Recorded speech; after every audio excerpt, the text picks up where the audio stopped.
Falando, o uso de tecnologias livres se torna ainda mais pertinente no momento que estamos vivendo, né, sob influência das tecnologias, e essas tecnologias estão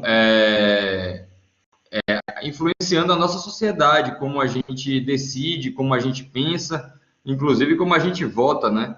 E, de certa maneira, o uso de tecnologias que nos garantam soberania e autonomia é fundamental para que nós possamos, então, nesse processo, não sermos manipulados por ferramentas que a gente não sabe como elas funcionam.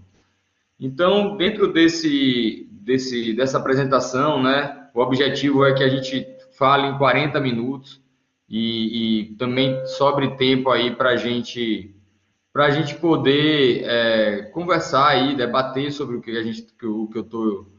eu tô trazendo aqui para vocês. Então, nessa perspectiva, eu acho que é bacana, né, a gente conhecer um pouquinho o que é que a gente entende por movimentos sociais, né? Quando a gente está falando no uso de tecnologias livres por movimentos sociais, o que é software livre, porque qual a diferença do software livre para o software proprietário ou para o software pirata. Deixa eu verificar aqui, eu acho que é o Telegram que está aqui no segundo plano. Pronto, eu acho que agora vai parar. Obrigado aí pela informação aí, Joel. Eu não tinha me atentado aqui que ele estava alertando sonoramente. Mas eu já desliguei aqui, eu acho que não vai mais acontecer. Então, retomando aqui o sumário, né? Até porque tem pessoas entrando agora aqui na conferência. Então, a gente vai conversar rapidamente o que é o movimentos sociais, né? Quais são os movimentos sociais, como a gente define, né? Esses grupos, essas redes, diferentes organizações que se articulam por afinidades e quais são suas relações, né, com tecnologias livres, o que é uma tecnologia livre, né? O que é um software livre, o que é um software proprietário, como é que a gente utiliza aí alguns softwares que na verdade são piratas, né? Que a gente utiliza sem licença de uso. Quais são os termos de uso dos softwares que a gente utiliza? Tem muitos softwares que rodam na nuvem, rodam na internet, são gratuitos. A gente vai lá, se cadastra, mas a gente às vezes não se preocupa em ler o contrato, né? O que é que diz, o que é que a gente cede de dados, como é que isso de fato se estabelece. E aí dentro desse contexto, né? A motivação, né, da gente se organizar, no caso a cooperativa EITA, para atuar junto à comunidade de software livre, melhorando, né, e utilizando, reaproveitando soluções que estão sendo desenvolvidas mundialmente. Não é apenas 5, 6 programadores brasileiros, não é apenas aqui no Brasil, são comunidades mundiais que investem energia em um foco comum, trocam, né, conhecimentos, boas práticas, e com isso conseguem melhorar, né, e atuar melhor com suas tecnologias, porque tem muitas cabeças pensando a solução, e não apenas um pequeno grupo ou uma empresa sozinha pensando aquela solução que vai ser utilizada.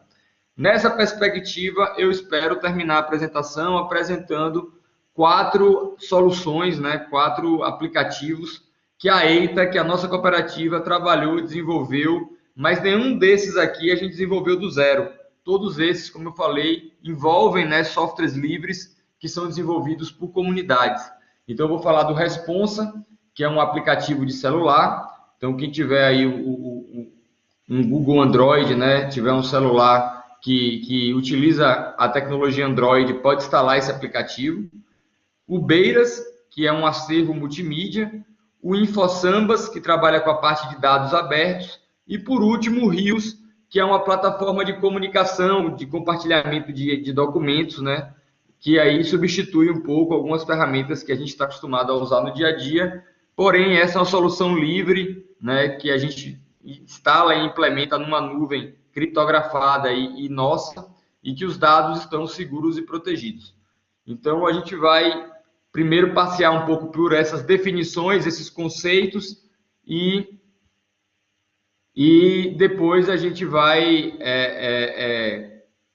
adentrar um pouco aí nas tecnologias específicas que a EITA trabalha. Então, primeiro uma reflexão, né?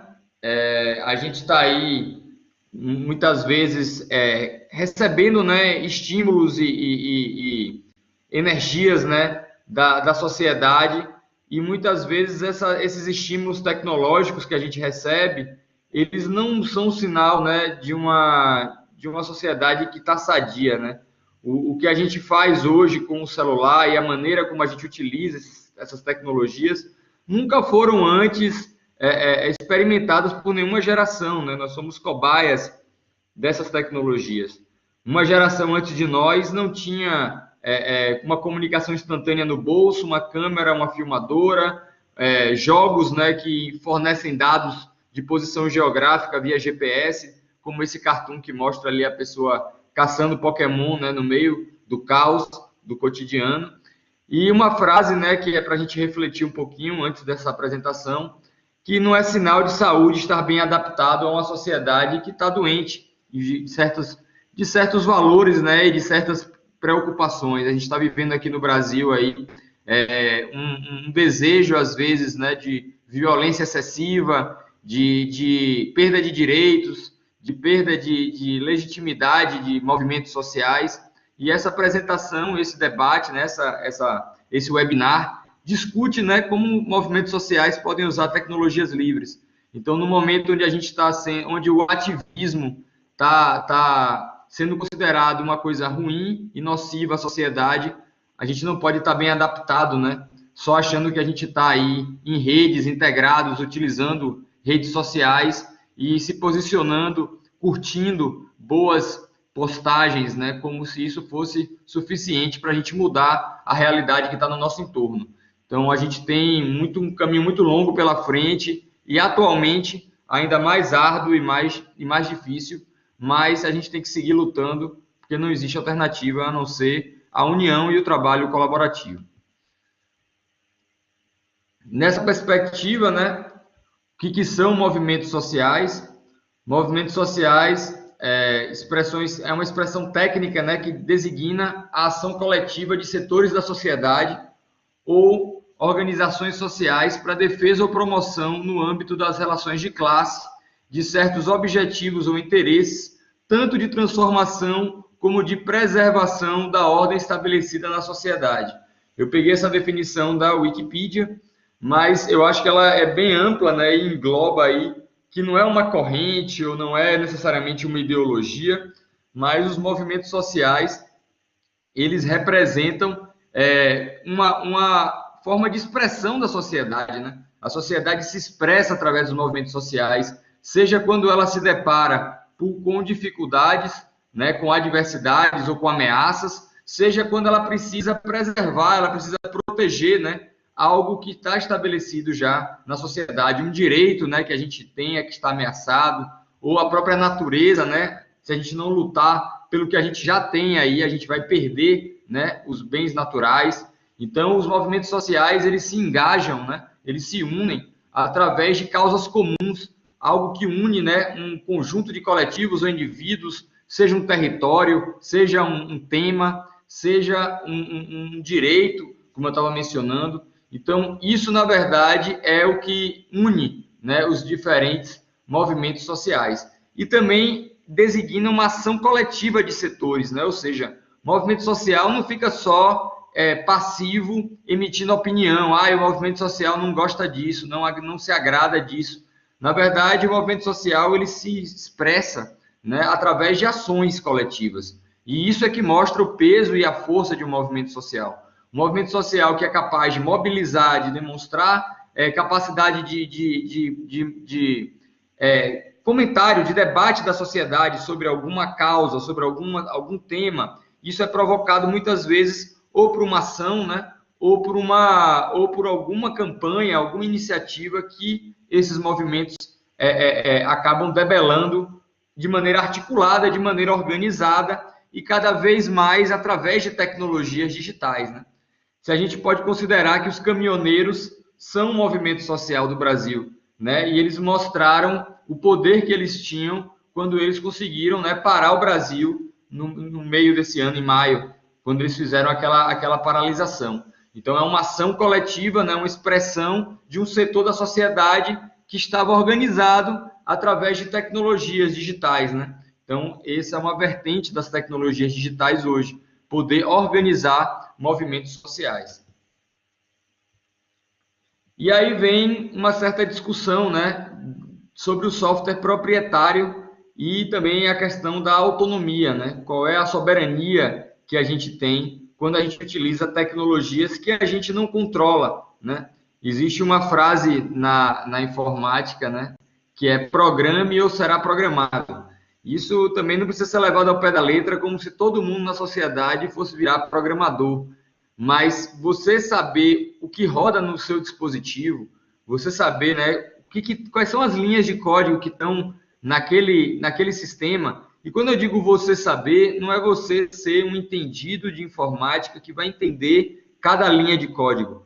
É você saber que pessoas entendidas de informática puderam olhar aquele código, que pessoas que gostam de ler código tiveram a liberdade de poder analisar aquele código e saber se tem alguma coisa maliciosa, se seus dados estão sendo enviados para algum lugar, porque, na verdade, o software é livre, né? Porque, na verdade, o que está rodando ali está disponível para uma auditoria, né? Qualquer pessoa que faz parte da sociedade com acesso à internet pode acessar, né, aquele código-fonte e com conhecimento, né, porque estudou, e a quantidade de estudantes de ciência da computação, de profissionais de informática é enorme no mundo, só cresce, né? Uma tendência inevitável aí. Tem muitos programadores se formando aí nas universidades públicas e privadas do Brasil e do mundo.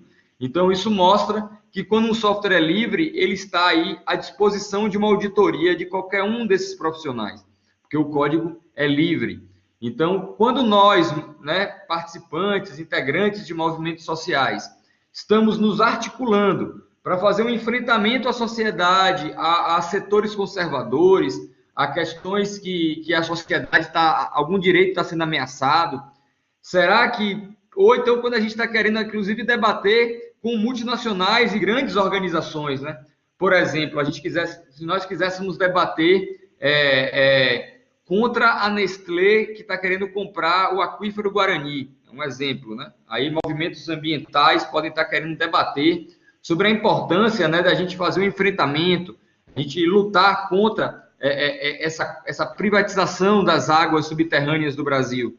Será que é estratégico para nós que nossos dados, a reunião... Oi, Pedro, agora sim a gente te escuta. Pronto, deu uma caída aqui na internet, mas já voltou aqui para mim. Desculpem aí o Se contratempo. você quiser cancelar sua câmera, pode ser que fique mais fácil da conexão se manter estável. Pronto, eu desliguei aqui a câmera um pouquinho e vou seguir falando. Se por acaso interromper de novo, vocês me avisam. Mas eu estava mencionando, né, a importância dos movimentos sociais terem soberania e autonomia sobre seus dados, né? Se a gente quer fazer um enfrentamento a uma multinacional, nós podemos estar, de certa forma, fornecendo todos os dados estratégicos, todas as discussões, justamente para a organização que a gente quer, de alguma maneira, pressionar ou opor ou evidenciar para a sociedade algum absurdo que esteja acontecendo.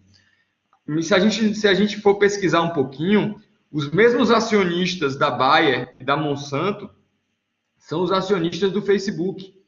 Então, assim, nós não estamos discutindo aqui que nós vamos utilizar o WhatsApp como ferramenta estratégica para mobilização, discussão e enfrentamento de multinacionais, quando os acionistas dessa empresa são os acionistas das outras empresas também, que nos ameaçam, que querem a matéria-prima, a natureza, que querem explorar e comprar, né, boa parte dos bens naturais do nosso país. Então, a autonomia dos movimentos sociais, a soberania das informações está completamente fragilizado e, inclusive, a estratégia, às vezes, ameaçada, né, pelo uso de software proprietário. Porque, na verdade, nós não sabemos nem temos controle sobre nossas conversas, nossos dados, nossas definições estratégicas, os contatos de todo mundo. Tudo isso daí está completamente devassado e aberto para quem controla os dados, né? Para as multinacionais que têm acesso e controle aos dados que ali se encontram. Então, é importante a gente se atentar, principalmente nesse momento agora que os ativistas, né, que os movimentos sociais começam a ser criminalizados, da importância da gente ter autonomia e soberania das nossas informações e que a gente possa ter, né, a liberdade, nada mais do que a gente está discutindo aqui, é uma liberdade que nunca deveria ser tirada de nós, a liberdade de poder se comunicar, se articular e fazer coisas para o bem do Brasil, para o bem do nosso território, da nossa soberania. Então, essa liberdade e autonomia de se comunicar, ela é possível através de tecnologias livres. E aí, né, eu convido um pouco a gente para conhecer um pouquinho, né, os termos de uso dessas ferramentas, né? Então, acredito que todo mundo aqui deve ter uma conta no Google, né? Usa Gmail, tem uma conta no Facebook, tem uma conta no YouTube, que também é do Google, tem uma conta no WhatsApp, que também é do Facebook, né? Então, a gente vê que a gente não está... eu falei de 4 ferramentas aqui, mas só falei de 2 empresas. Porque, na verdade, essas 2 empresas controlam boa parte dos dados de todos os usuários, né?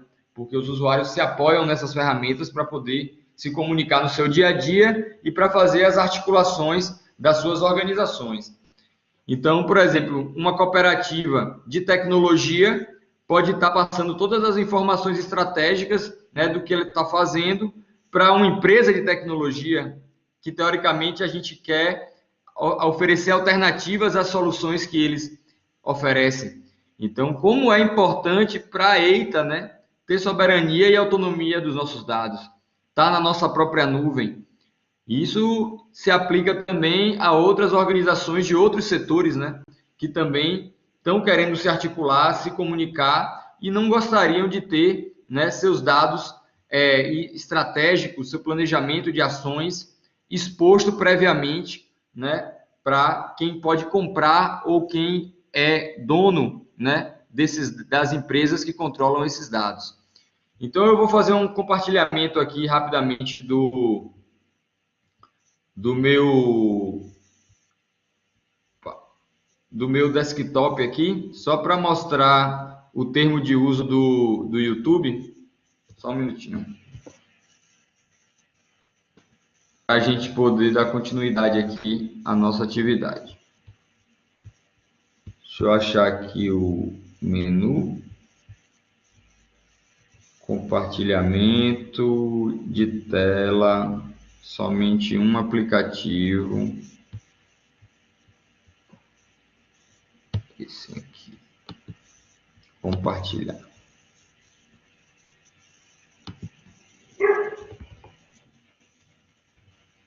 youtube.com. Se a gente descer aqui, deixa eu já botar direto /termos. São os termos de uso do YouTube. Então, só por um exemplo, ali tem outros termos que vocês podem olhar, mas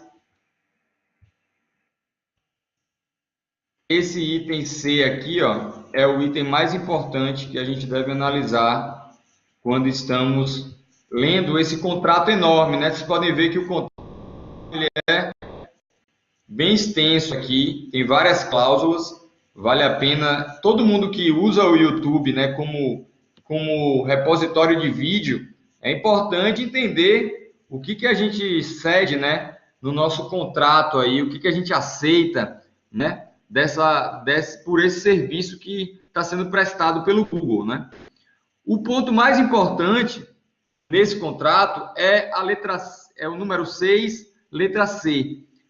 Para fins de esclarecimento, você mantém todos os direitos de propriedade sobre seu conteúdo. Ponto.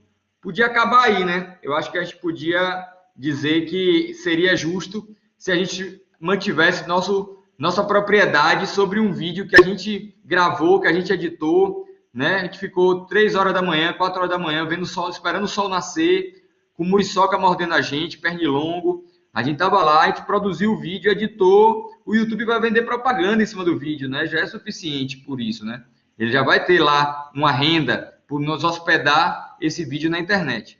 Entretanto, ao enviar o conteúdo ao YouTube, você, pelo presente contrato, esse contrato que a gente assinou sem ler, a gente cede ao YouTube uma licença mundial não exclusiva, isenta de royalties, ou seja, você não vai ganhar R$1 por essa licença mundial que você está cedendo ao YouTube, passível de ser sublicenciada e transferida, ou seja, o YouTube pode sublicenciar essa licença, vender né, seu material, ou transferir esse direito que você deu para o YouTube para quem ele quiser.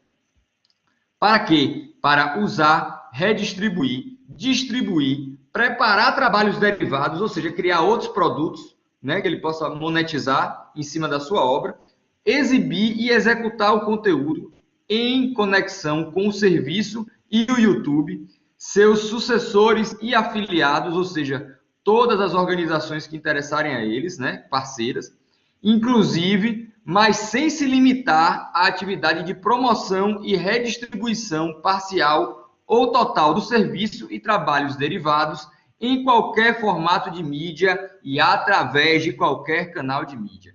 Ou seja, você nunca mais vai poder reclamar se você ver seu vídeo passando por qualquer outro lugar aí, porque, na verdade, você cedeu ao YouTube a liberdade do YouTube fazer o que quiser com a sua obra, vender, editar, repassar para parceiros, passar essa licença mundial para quem quiser comprar dele, porque ele pode retransferir essa licença, e você apenas está botando um vídeo na internet em pleno século XXI, em 2018, um servidorzinho na internet em nuvem, que você bota um videozinho e dá play.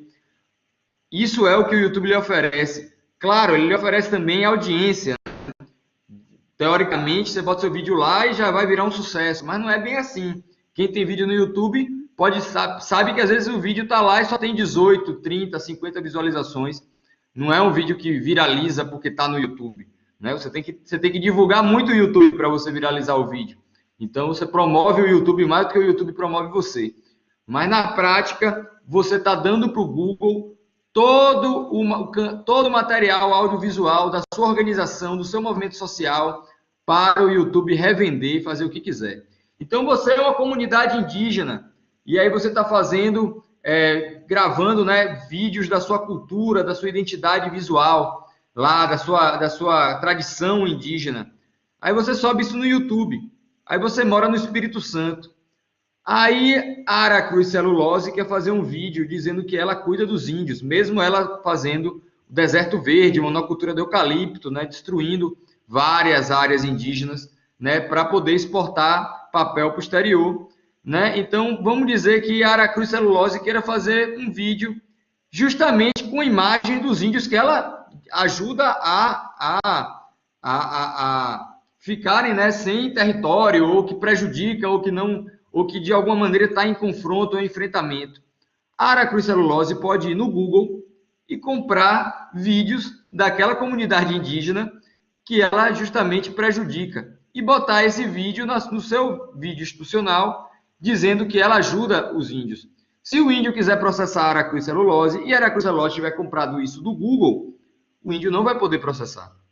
O índio cedeu ao Google o direito e o Google vendeu a Aracruz Celulose o vídeo. Não tem nenhum crime nisso. Já que a gente está num discurso de legalidade hoje em dia, né, onde as pessoas fazem coisas absurdas porque a lei permite, a lei vai permitir isso daí. A lei permite o índio liberar para o YouTube qualquer vídeo, a lei permite isso. A lei permite o YouTube vender isso para qualquer lugar, porque o contrato já está garantindo esse direito. Então, vejam como é perigoso a gente está assinando contrato sem lei na internet, né, entregando nossos dados na era da informação, né? Estamos na era da informação, justamente onde o dado é petróleo, né? Dado é ouro, dado é a nova riqueza dessa era que a gente está vivendo. E a gente está deixando minerarem nossos dados gratuitamente, cedendo sob contratos, sem se preocupar. Daqui a 2, 3 gerações é que vão perceber o quão equivocados, o quão inocentes nós estávamos, como os índios ficaram vendo espelhinhos, né? Quando os portugueses chegaram aqui no Brasil, né? Eu acho que a gente precisa olhar para o smartphone e perceber que por trás de todas essas câmeras e telinhas coloridas, touchscreen, existe software rodando que captura dados, que cria banco de dados, perfil de usuários e que isso, inclusive, às vezes pode estar impactando aí nas nossas escolhas, né, diárias, porque, infelizmente, as pessoas estão manipulando a sociedade através dessas tecnologias. Eu vou voltar aqui para o slide, né, para a gente poder avançar. Então, estávamos vendo aqui termos de uso e privacidade de dados. Então, eu mostrei o primeiro exemplo, né, mas como a gente não tem muito tempo, quem tiver curiosidade, eu sugiro ler o termo de uso do Facebook, o termo de uso do Gmail, do Google Docs, do WhatsApp.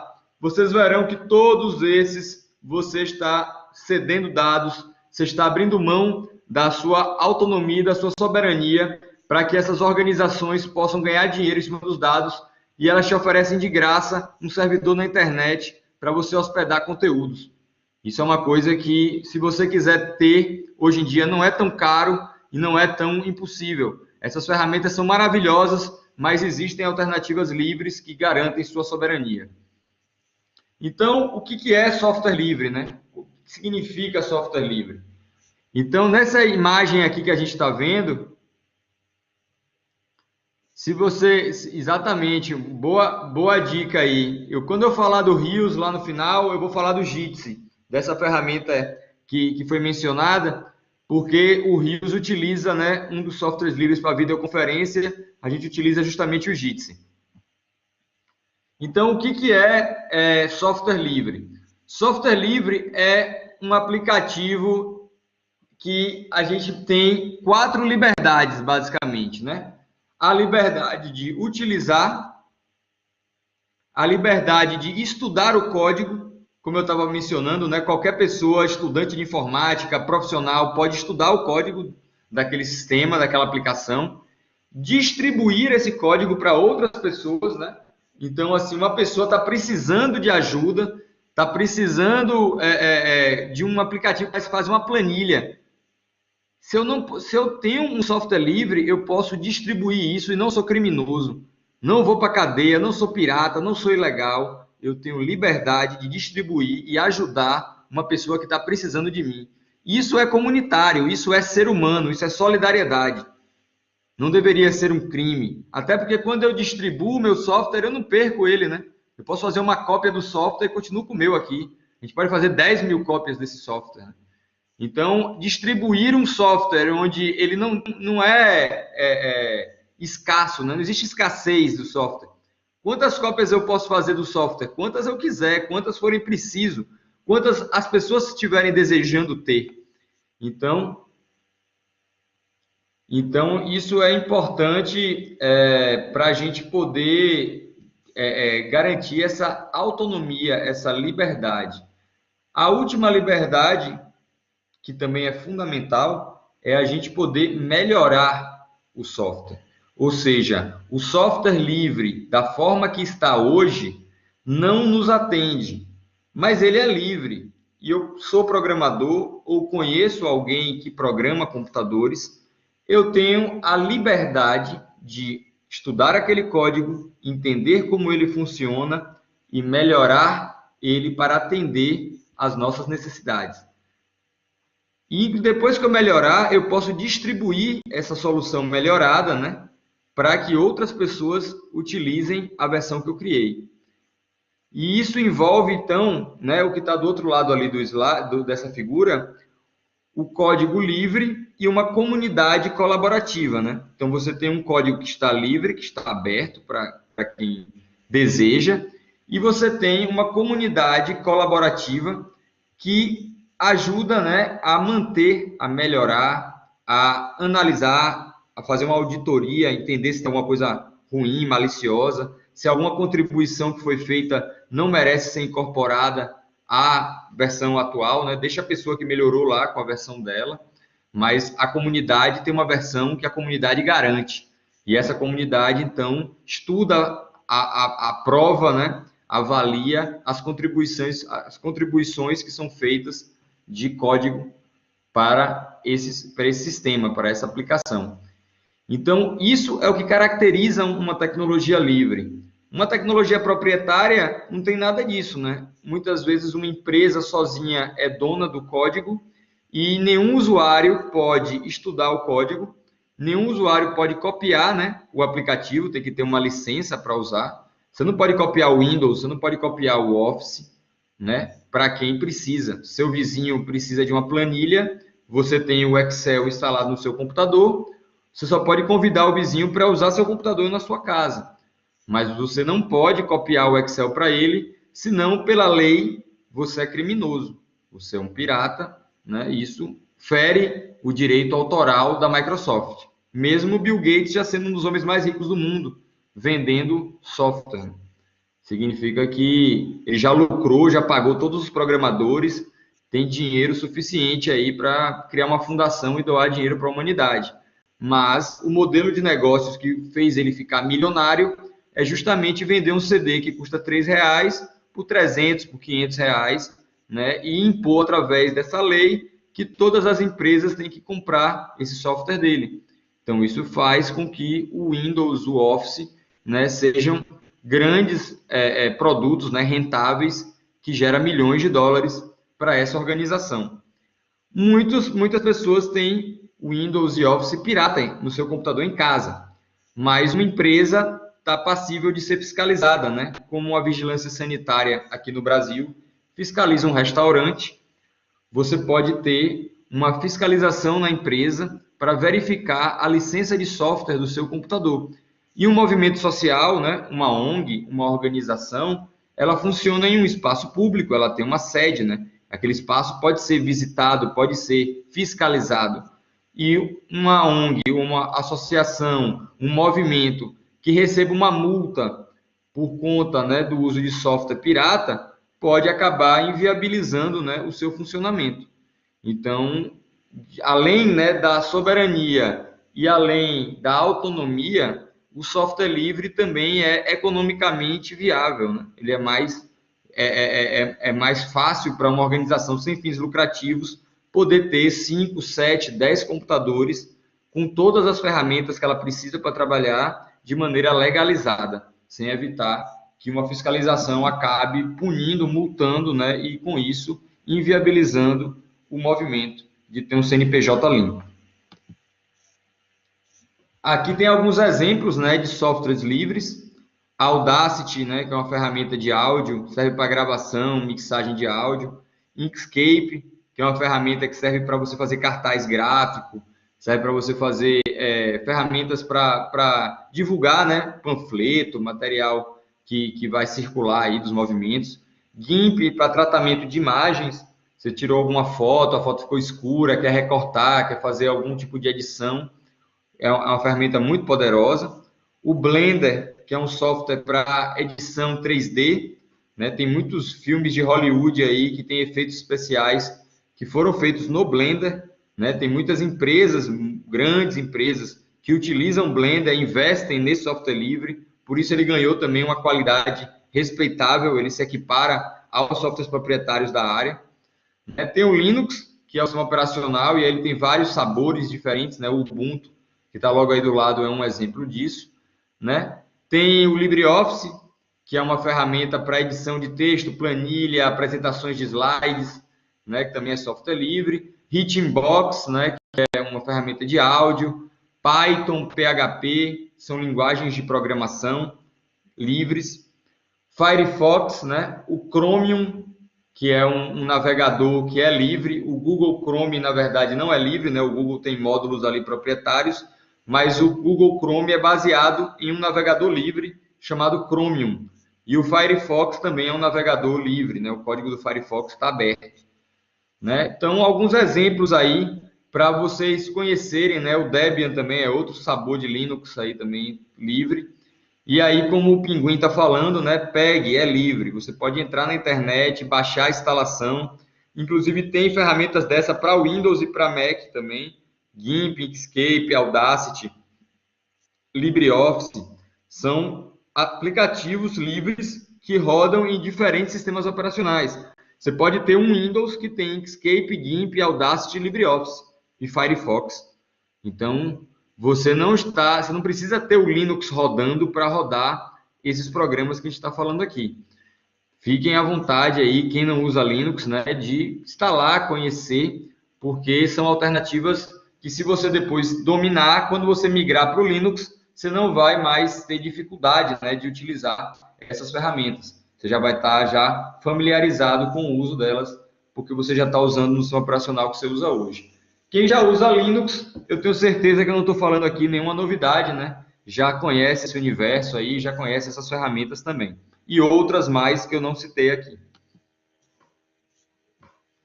Bom, dentro desse contexto, né, que a gente discutiu bastante aí o que é software proprietário, né, lemos termos de uso, vimos aí quais são as liberdades do software livre, a importância disso para os movimentos sociais. Então, nessa foto aí que está um pouco defasada, já tem gente nova também na cooperativa aí, que é Bernardo, né? Mas boa parte dos cooperados que estão aí nessa foto também seguem presentes. Nós somos a cooperativa EITA, né? Formada por trabalhadores e trabalhadoras da economia solidária brasileira. Não temos patrão, ninguém aqui é empregado de ninguém. A gente trabalha junto porque a gente acredita, né, no que a gente faz, porque a gente gosta das pessoas que estão trabalhando conosco e porque uma coisa nos une, né? Muito importante, que é justamente a gente estar trabalhando com softwares livres, né? Para a educação, para a informação e para melhorar, né, as tecnologias dos movimentos sociais, para que eles possam pensar de maneira coletiva, de maneira horizontal e tomar decisões juntos, né? Sem hierarquias, sem pirâmides, né? Sem cúpulas dentro de movimentos sociais. A gente consegue viver essa prática, essa realidade na nossa organização. A gente utiliza ferramentas para isso e são justamente as ferramentas que a gente espera repassar, né? Para que outros movimentos também possam se apropriar delas e também serem livres e soberanos, como tentamos ser na nossa realidade. Então, a missão da EITA é fortalecer a luta de movimentos sociais do campo popular através da construção de tecnologias da informação livres e metodologias participativas para seu uso e apropriação. Os valores da gente, né? Conhecimento livre, economia solidária, transparência, sustentabilidade. Então, a gente acredita nesses valores, nesses pilares aí, para poder oferecer os serviços que a gente oferece. A sede da gente é em Caldas, Minas Gerais, justamente onde a Lila mora. Eu, na verdade, moro na Chapada Diamantina, no interior da Bahia, né? Não moro em Caldas, mas nós temos nossos encontros presenciais uma vez por ano lá em Caldas e a gente se reúne também online toda semana, né, para trabalhar. Tem cooperados em Recife, cooperados no Rio Grande do Sul, né, não apenas em Minas Gerais. Nós trabalhamos aí de maneira descentralizada, utilizando tecnologias livres para poder trabalhar junto, né, no dia a dia da cooperativa. Nesse link aí, www.eita.coop.br, tem mais informações também sobre a cooperativa, os projetos que a gente vem desenvolvendo hoje e também para quem quiser entrar em contato, até também tiver interesse em fazer parcerias ou se cooperar, estamos abertos ao diálogo aí e toda ajuda no sentido dessa missão e desses valores aí é muito bem-vinda. Então, eu vou agora apresentar alguns aplicativos, né? Aqui era um videozinho, né, que infelizmente no slide aqui não carregou, mas eu vou compartilhar aqui a minha tela para a gente poder ver esse vídeo. Deixa eu dar uma olhada aqui. Eu espero que o som saia também aí quando eu compartilhar, né? Nunca fiz esse teste, mas vamos ver. Eu vou compartilhar aqui a minha tela. Somente um aplicativo. Compartilhar. Aí agora eu vou vir aqui em... Deixa eu ver se eu acho.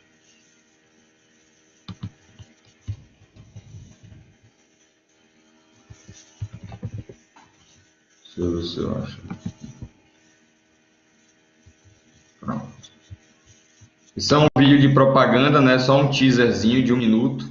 Eu não sei se o vídeo vai passar aí para vocês. Não tá vendo não, Pedro. Não sei se alguém... Ah, agora sim.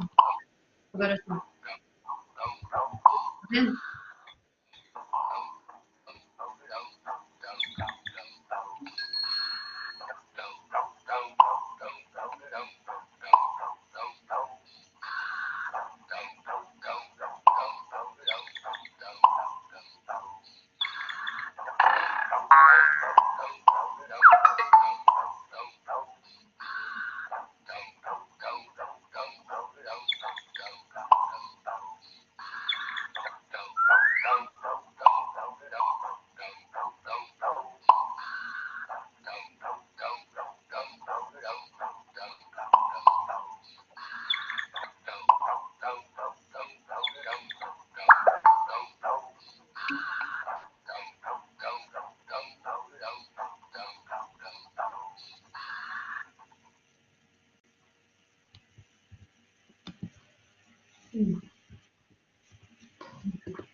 Pronto.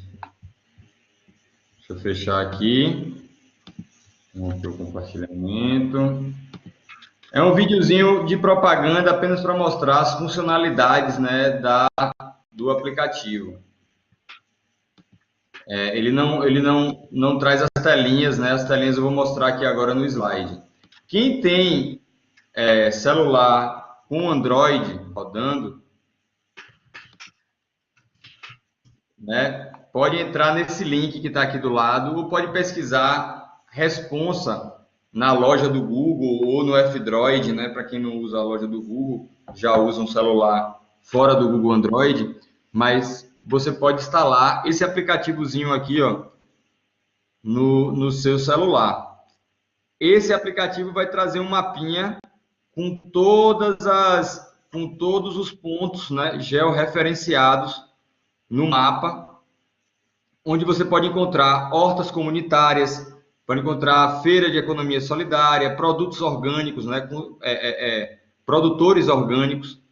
Tudo isso está disponível, né, através desse aplicativo. E com isso você pode encontrar produtores, feiras, hortas que estão próximos a você, né, que estão perto do seu território. E isso facilita bastante também você conhecer iniciativas que às vezes estavam ali tão perto de você, mas você não conhecia, né, não sabia a respeito.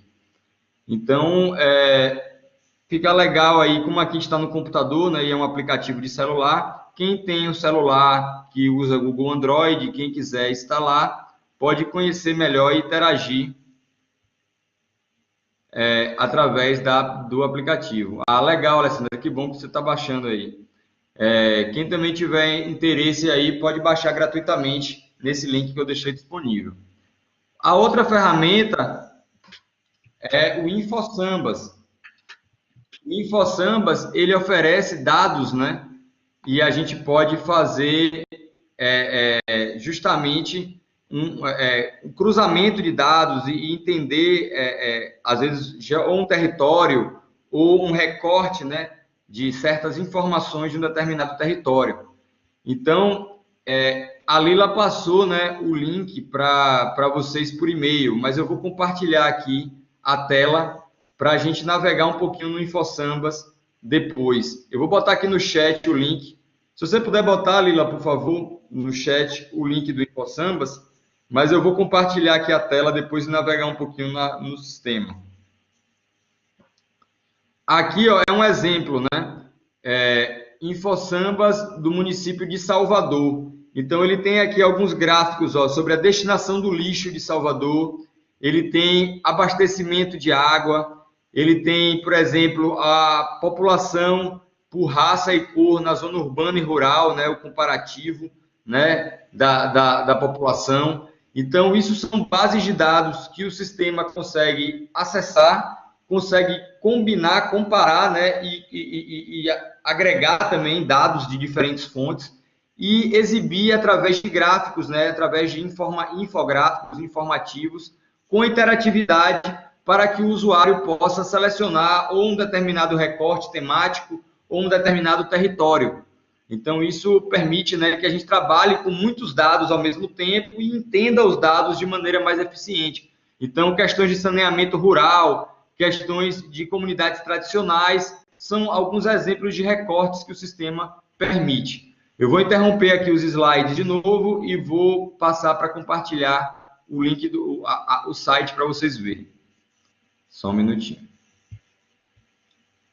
Compartilhar aqui a tela. Um aplicativo. Vou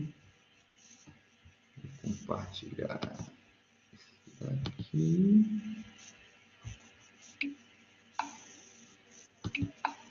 E aí aqui, InfoSambas. Então aqui, ó, entenda o saneamento básico do seu município. Eu vou escolher aqui o exemplo que eu estava vendo, né? Salvador. Aí ele já me lista aqui as opções, né? Então, Salvador tem várias opções aqui. Deixa eu voltar aqui. Salvador BA. Vou clicar aqui em Salvador BA.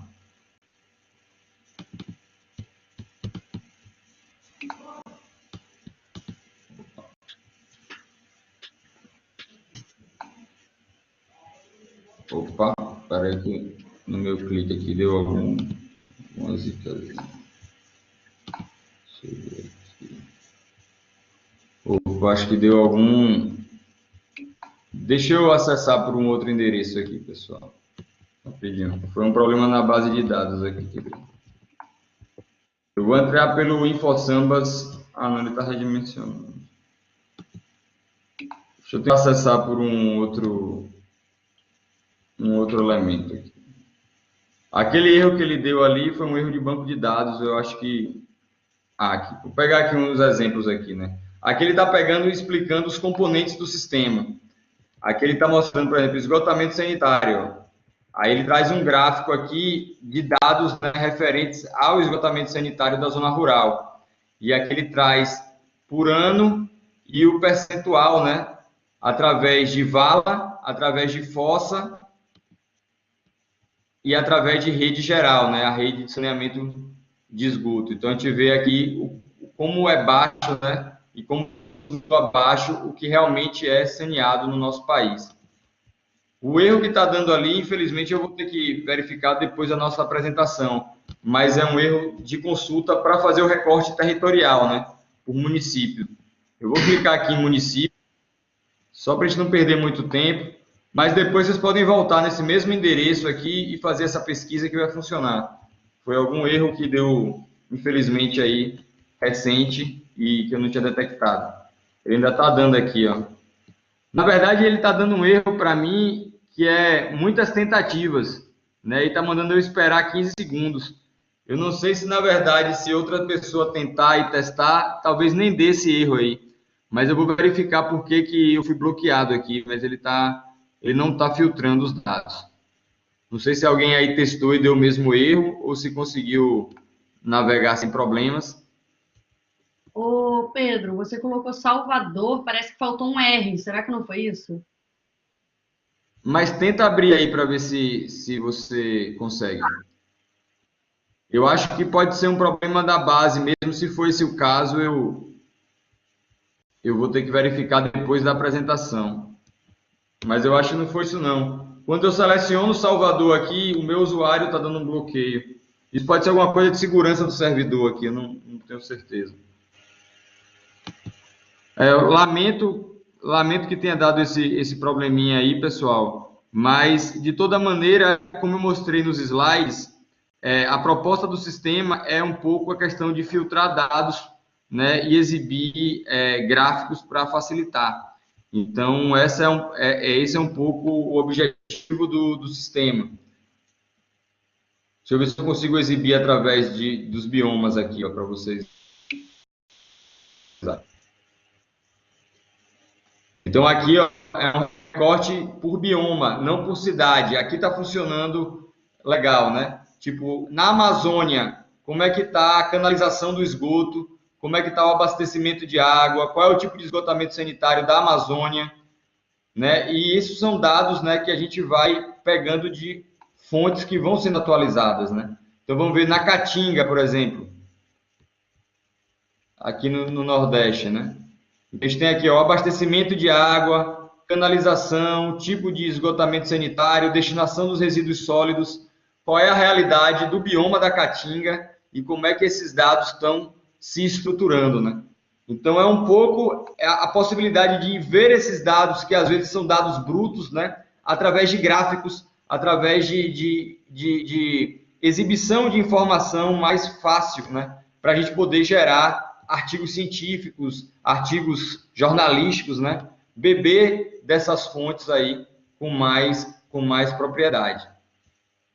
Peço desculpa por não ter conseguido mostrar tudo, né? Mas também deixo o link aí. Peço para que vocês acessem daqui a alguns dias, que essa funcionalidade vai ter voltado a funcionar. Ela estava funcionando antes, não sei o motivo pelo qual deu esse problema aí. Deve ter alguma atualização que a gente fez. Eu vou voltar aqui para os slides rapidamente. Pedro, teve uma pergunta aqui do Leandro, dizendo que na hora que você puder falar sobre criação de mapas, tipo OpenStreetMaps, ferramentas livres. Massa. Tá bom? Beleza. A EITA usa o OpenStreetMaps, né, integrado no Rios. Eu vou falar rapidamente disso, mas assim, como ferramenta livre para georreferenciamento, eu recomendo e utilizo o OpenStreetMaps mesmo. A gente, inclusive, por exemplo, no WordPress, né, para web, nós temos plugin para o OpenStreetMaps, onde a gente consegue georreferenciar e armazenar isso na nossa base, no nosso servidor, mas a gente utiliza, né, as imagens de satélite do OpenStreetMaps. Eu acho de longe a ferramenta livre mais interessante, mais aberta do ponto de vista de API, de integração com outras plataformas. Como eu falei também no início, né, a EITA não desenvolve nada do zero, a gente se apoia em comunidades de software livre. No caso, o OpenStreetMaps é uma comunidade sólida, né, com muita gente desenvolvendo e apoiando a evolução dessa solução. Então, eu acho que o exemplo que ele deu já é o melhor exemplo para trabalhar com mapas e georreferenciamento com software livre. Né? Eu vou dar aqui, o que eu vou citar aqui, na verdade, são alguns exemplos que a gente utiliza o OpenStreetMaps, no caso o Rios, que é a ferramenta que a gente utiliza aí. Deixa eu só voltar aqui para os slides. Só um minutinho. Compartilhar arquivo, rede colaborar. Aqui, InfoSambas. Vou voltar aqui para a imagem do InfoSambas, né? Então, aqui é um pouco daqueles gráficos que eu mostrei do bioma, né? Só que para um território específico. E aí a gente vai entrar agora no Beiras, né? Que é um acervo audiovisual. Então, o Beiras justamente tem a possibilidade de você encontrar filmes, fotografias, sons referentes à bacia do Rio São Francisco, né? E também sobre os canais de transposição, né, que foram feitos aí nos últimos anos. E a ferramenta permite também você criar coleções, né? Você envolver diferentes conteúdos e criar uma narrativa, criar uma história referente à bacia do Rio São Francisco, né? Ao Beira. Aí eu vou entrar aqui agora para a gente navegar um pouquinho nele. Se eu vou compartilhar aqui de novo a minha tela. Só um minutinho. Compartilhar a tela. Somente um aplicativo. Beleza. Então, vocês estão aí. Então, aí, ó, é um pouquinho do Beiras, né? O endereço está aí em cima, mas se você puder, Lila, também coloca no chat para as pessoas poderem acessar por conta. Eu vou dar uma navegada aqui, né? Para mostrar um pouquinho desse acervo audiovisual aí para para vocês conhecerem a ferramenta, né? Então, eu posso pesquisar aqui, por exemplo, pesquisar Bahia.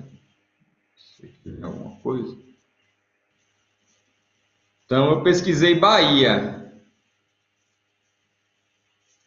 E aí, eu estou aqui com 36 vídeos, 0 fotografias e 0 áudios, que tem a palavra-chave Bahia. Então, eu posso vir aqui em Quilombo Jatobá, em Muquem do São Francisco, Bahia. E aqui tem um vídeo, né? Esse vídeo especificamente está no YouTube, mas ele poderia estar em outro acervo, né? O Beiras, ele bebe de várias bases de dados, então não necessariamente o vídeo precisa estar dentro do Beiras, depende do usuário, né? Como ele criou aquele conteúdo. O que une todos esses conteúdos é... Então, na verdade, essa ferramenta ela é livre, mas ela também está integrada, né, com plataformas e acervos proprietários, porque, infelizmente, as pessoas já colocaram o vídeo lá, né? Isso não impede do autor querer subir esse conteúdo em outro repositório. Mas aqui, né, você tem a possibilidade de fazer uma busca livre, né, de encontrar esses materiais e de poder assistir eles através da plataforma. A plataforma do Beiras é livre, ela é feita em WordPress, né? Então ela foi desenvolvida em software livre, mas parte dos conteúdos que estão aqui dentro da plataforma não estão dentro do nosso servidor, estão disponíveis aí onde as pessoas publicaram o conteúdo na época, né, que fizeram esse upload. Então, nesse caso aqui eu vou dar o play, só para vocês visualizarem, podem visualizar dentro do próprio site. A história já estava essa, porque aqui era muito bom. No começo era bom, trabalhava, passava aula, não tinha abuso nenhum.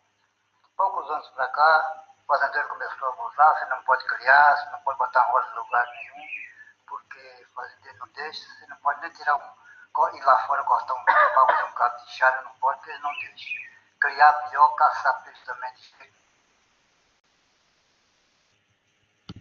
Então foi só um exemplo aí para vocês verem, né? Então aqui tem muito material referente ao Nordeste brasileiro, ao Rio São Francisco, né? Que é o coração do Nordeste, né?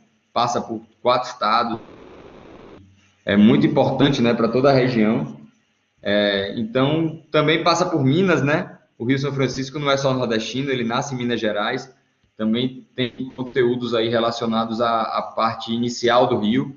E aqui você pode também conhecer etnias, né, conteúdos relacionados às etnias que estão nessa região, povos e comunidades, buscar, navegar por temas. Tem algumas curadorias também que estão disponíveis. Então, é uma riqueza de material bem interessante aí para quem quiser conhecer. Então, aqui tem comunidades indígenas, né, que estão nessa região e materiais, né, conteúdos audiovisuais associados a cada uma dessas etnias. Então, é um acervo muito rico, né, de cultura brasileira e de cultura nordestina, cultura do interior do Brasil, que está aqui disponível nessa plataforma livre e que a gente segue mantendo, desenvolvendo ela, justamente para dar mais possibilidades aí, né, para as pessoas poderem subir seus conteúdos de maneira livre e de maneira autônoma, sem depender, inclusive, de subir no YouTube, né, podendo subir já diretamente na plataforma. Vou voltar aqui para o slide, foi só para ilustrar também essa ferramenta.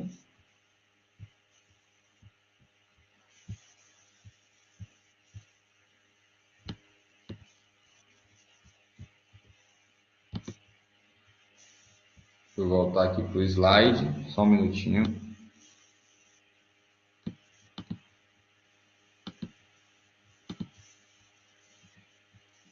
Então, estamos aqui no Beiras, né? Aqui está um exemplo de uma galeria de imagens, né? Então, a gente tem um acervo fotográfico que está disponível em licenças livres. E, por último, né, a última ferramenta que eu vou apresentar é a plataforma Rios, que justamente envolve, né, esses de múltiplos ambientes. que tem aí nessa ilustração. A gente tem no Rios aplicativo para celular, onde a gente pode estar no nosso celular tirando foto, escrevendo no chat, enviando um arquivo para a nuvem, né? Esse celular pode estar sem conexão de internet, né? Você pode estar tirando fotos e organizando arquivos no seu celular offline. Quando você chegar na internet, esses arquivos serão enviados para a nuvem. Você tem, através do computador, um ambiente de gestão e sistematização desses dados. Isso gera conhecimento, né, através de visualizações internas, relatórios, mapas, né, utilizando o OpenStreetMaps, e também postagens públicas, né? Então, ali saindo da nuvem, vocês veem ali uma visualização pública para que pessoas que não estão logadas, que não são usuários do sistema, consigam enxergar também parte desse conhecimento. Então, esse ecossistema, ele integra, né, a solução que a gente chama de Rios. São aplicativos de celular, um ambiente web que tem parte de gestão e parte de relatórios e publicações, visualizações públicas para usuários que não estão logados, que só vão ver, né, o que a gente está disponibilizando para eles. O endereço do Rios é rios.org.br. Lá a gente tem toda a explicação do sistema. Eu vou passar aqui algumas imagens. Então, o Rios, ele é um conjunto de softwares livres, né? Ele envolve o Nextcloud, que é uma ferramenta de nuvem, tipo Google Drive, para você poder subir arquivos. Ele envolve o Riot, que é uma ferramenta de chat, tipo WhatsApp, que você pode criar salas, mandar mensagens, enviar arquivos. Ele envolve o Jitsi, porque você pode fazer videoconferência, que nem a gente está fazendo aqui agora, utilizando software livre. Você pode fazer videoconf com o Jitsi. Ele envolve o WordPress, porque você pode ter postagens públicas através de WordPress, como um post de blog. E ele tem aplicativos de celular, que é o Rios Chat e o Rios Nuvem, que é justamente o aplicativo baseado no Riot e no Nextcloud, tanto para iOS quanto para Android. Estão disponíveis lá no Google Play e na Apple Store. Também está disponível via F-Droid, né, para quem quiser instalar por fora dessas lojas. Então, esse conjunto de ferramentas se integra através de um OpenLDAP. O LDAP permite que a gente tenha um único login e senha para se conectar a todas essas soluções.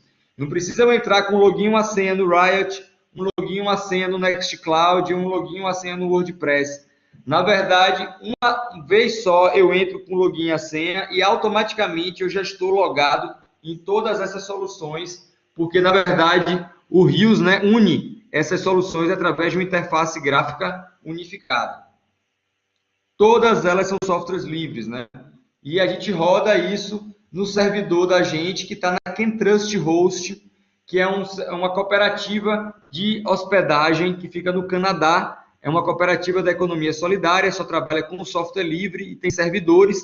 Então, é uma parceira da gente, assim, fundamental, porque trabalha também na mesma lógica, sem patrão empregado, na mesma ideia que a EITA trabalha, e a gente consegue, né, trabalhar de maneira complementar. A EITA programa e a Kentrust cuida dos servidores.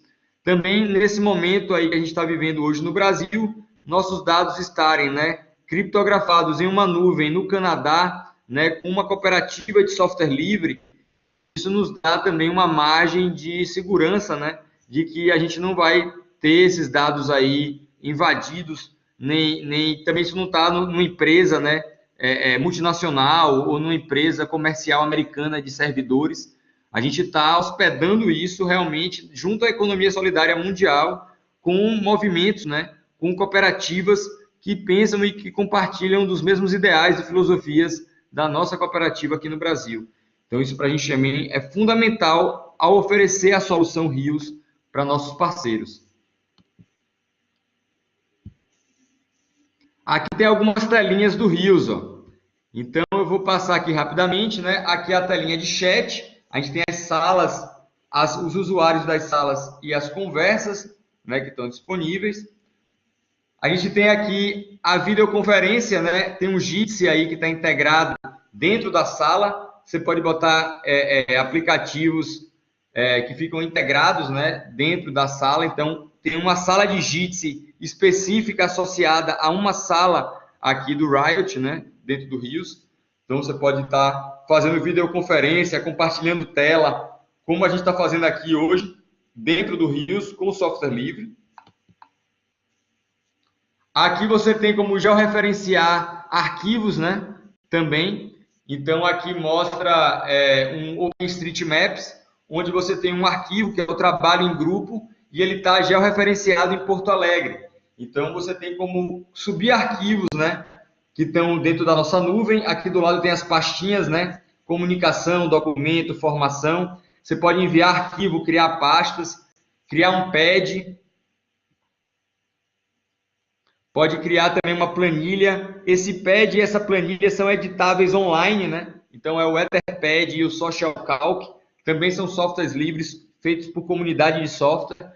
E eles também estão disponíveis aí para você ter uma planilha que todo mundo edita online, ter um texto que todo mundo está escrevendo junto, e você poder criar isso dentro de uma pasta na sua nuvem e georreferenciar isso no mapa, né? Para poder facilitar o entendimento e o acesso a esses arquivos depois de maneira georreferenciada. Também tem aqui uma parte de calendário e tarefas, né? Então, a gente pode criar aqui eventos e um calendário associado a uma sala. Então, eu poderia ter uma sala que é da minha organização e eu tenho um calendário específico da minha organização.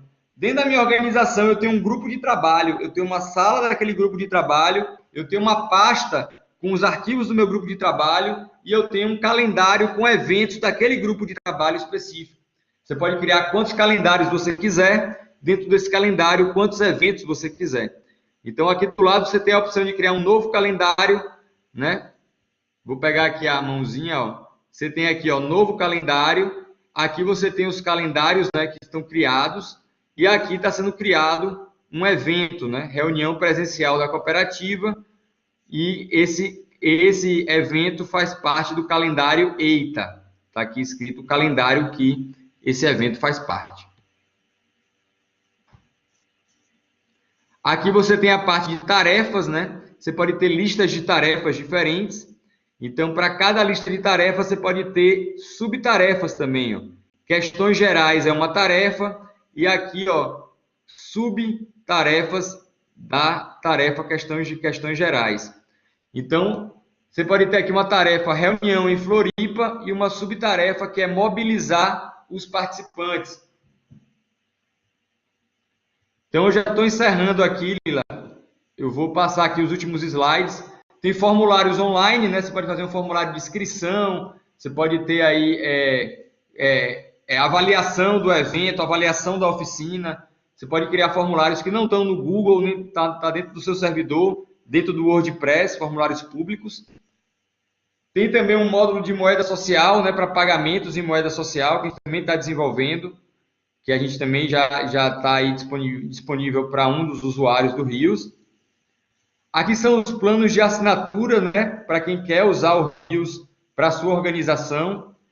Eu vou botar aqui os valores, né? A gente tem planos que são a partir de R$ 120 para 20 usuários, dá R$ 6 por pessoa por mês. E a gente tem planos maiores aí, para 240 usuários, R$ 700, dá R$ 2,91 por usuário, né, com 600 GB na nuvem para poder usar de arquivos.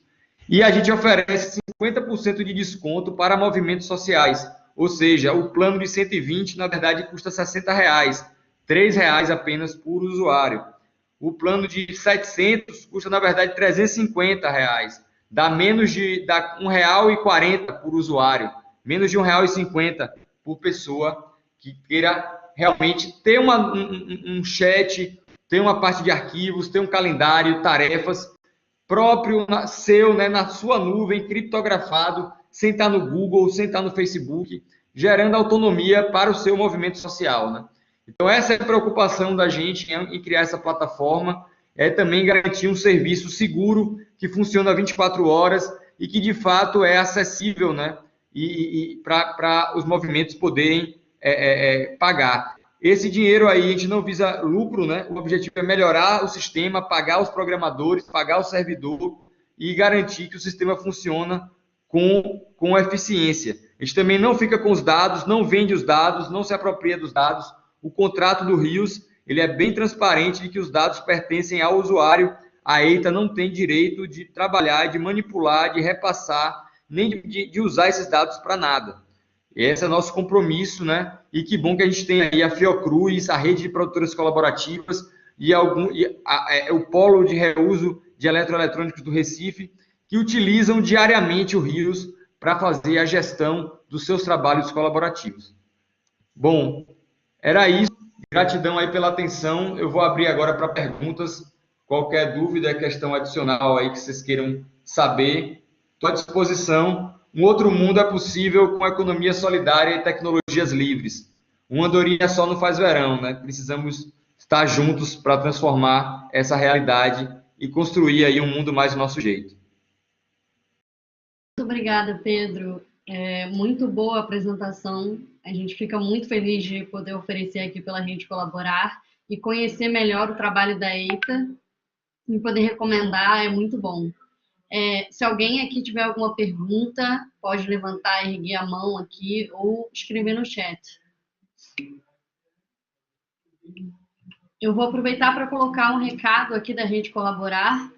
A gente é um espaço para troca e aprendizagem para organizações sociais na América Latina e Caribe, com diversos focos no desenvolvimento local. Então, quem quiser entrar e participar, a gente sempre tem sessões, cursos gratuitos de capacitação para o terceiro setor e para gestão de projetos, enfim. Todo mundo está bem-vindo aí. Não sei se alguém está escrevendo aí uma pergunta, Pedro.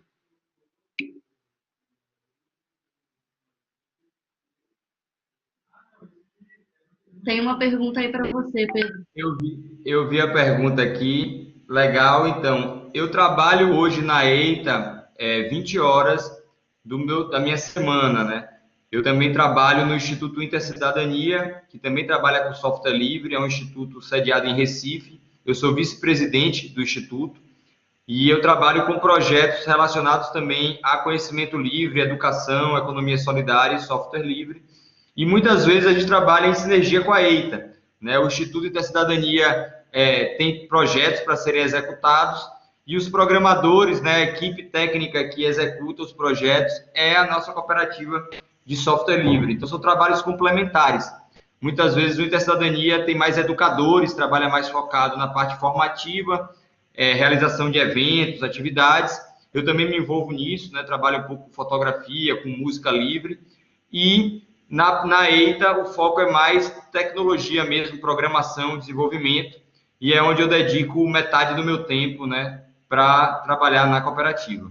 Então, metade do tempo na cooperativa como programador e metade no Intercidadania como educador, como artista, músico, fotógrafo, um pouquinho de cada coisa.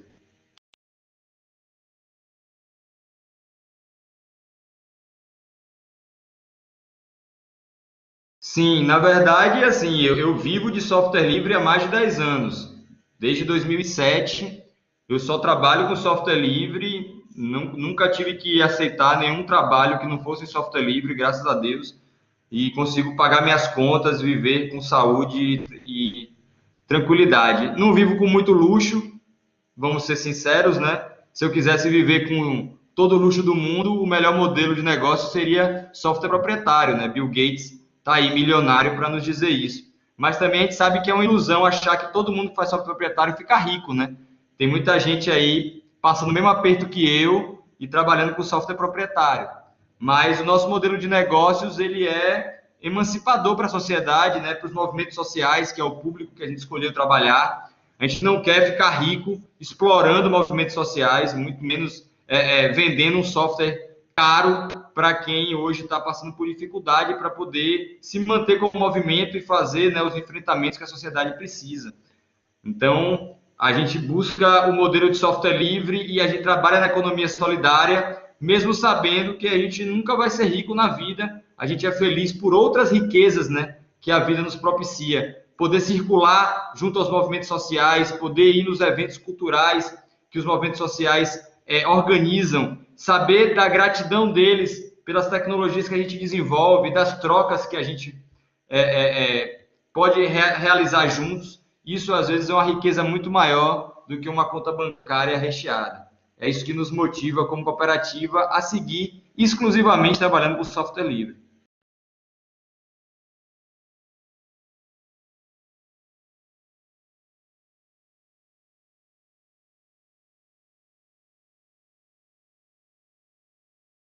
Faz o seguinte, manda um e-mail para a gente, que aí eu peço para o pessoal da cooperativa te responder especificamente para os links, se está no nosso repositório ou se está diretamente no F-Droid. Eu sei que tem alternativa porque o Daniel Tigel, por exemplo, que trabalha na EITA, ele não usa o Google para instalar e ele tem rodando. Aí faz o seguinte, manda um e-mail para esse e-mail aí, coletivo@eita.org.br, só para a gente poder te responder especificamente já direto com os links. Beleza?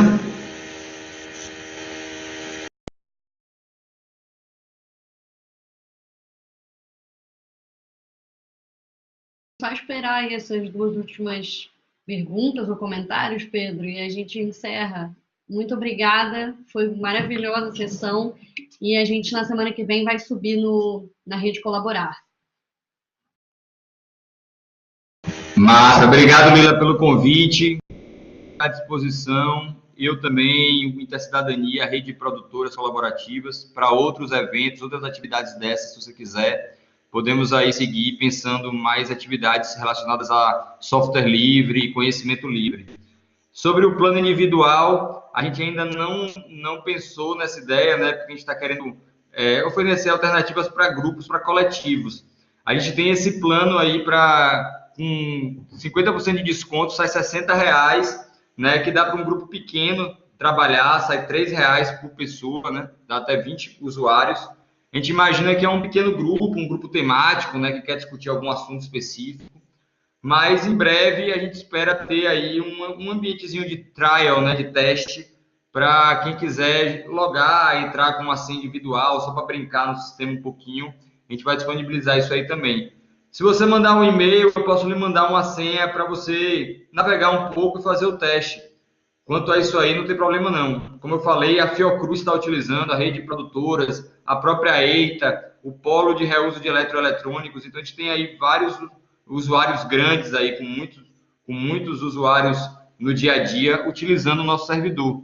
Então, eu posso passar para você uma senha de teste aí, para você conhecer na prática mesmo, né? Usar um pouquinho. Manda um e-mail para a gente que a gente vê isso aí com você.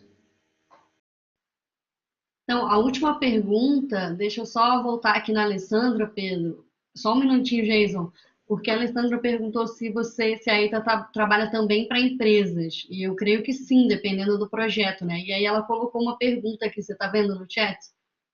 Eu vou olhar aqui o chat para um minutinho. Tá, é a penúltima.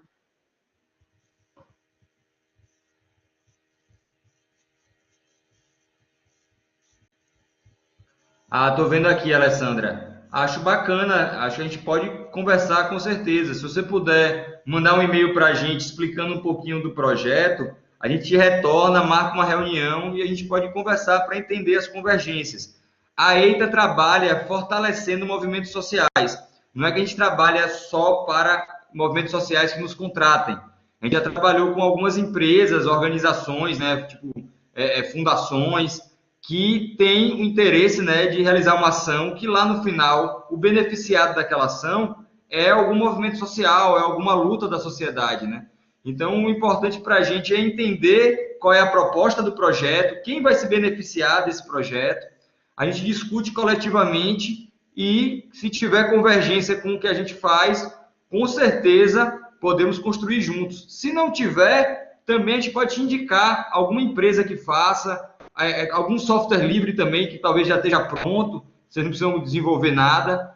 Com certeza, não temos nenhum preconceito de dialogar com parceiros, sejam de empresas ou sejam de movimentos sociais. Então, se você tiver alguma dúvida que envolve tecnologia livre, pode mandar um e-mail para a gente, pode perguntar, e se a gente puder trabalhar junto, não tenha dúvida que a gente vai trabalhar. Se não puder, a gente vai indicar parceiros da gente ou alguém mais próximo aí que possa fazer o trabalho e que vocês também possam ter uma boa parceria.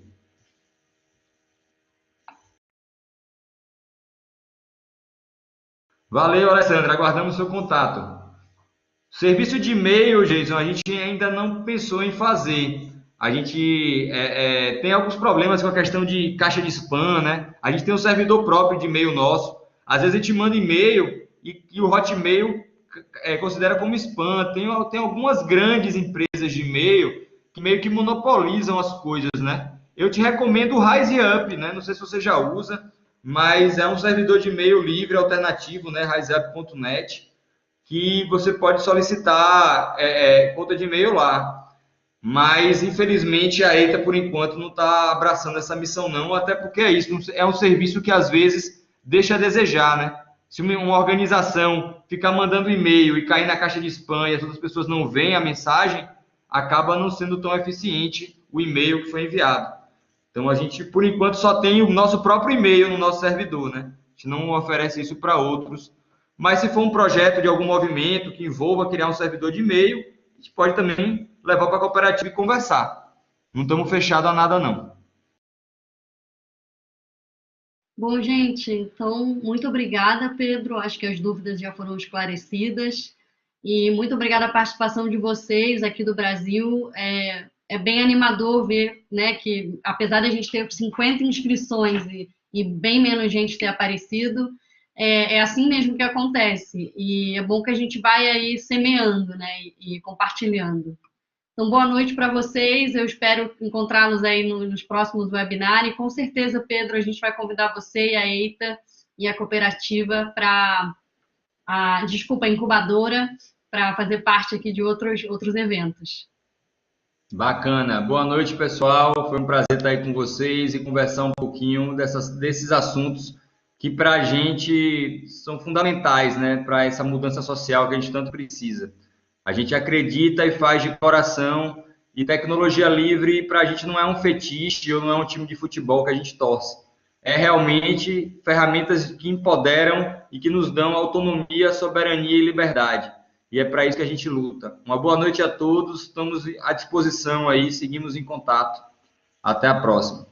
Tchau, tchau. Valeu, boa noite.